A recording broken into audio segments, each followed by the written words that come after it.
To do the cast off process, what's going to happen is that you're going to finish it off. So when you look at it now, you have these fences that you see, as Della would say, and that the fences look like they're picket fences. You can see through them. So in order to finish off a stitch, finish off a pattern, you have to actually finish on this side, not right here. You would think it's here, but it's not.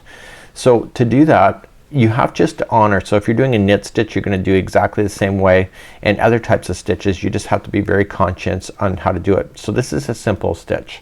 So to do this is that you would insert your hook any which way that you're doing your stitch work, and you're going to start it, and you're going to just wrap and pull through. So that would be like I was starting a regular simple stitch, but I want to take that strand and just lightly pull it through the other one as well.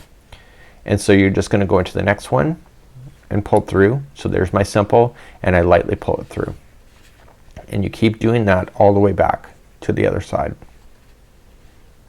So I'm essentially just casting off at the same time, and you see by doing that it changes it from the picket fence look, and it actually fills it in. See, it shifts that bar that you see up here to be down into the middle. That's what exactly that you're doing. So when you get all the way to the other side, you're still gonna go in yet that turning chain, or the chain here, and going in and pulling it through and through. And now you're just gonna trim off your yarn and weave in your ends, and you can see that it's a full finished project, that each one of the rows here are completely filled in.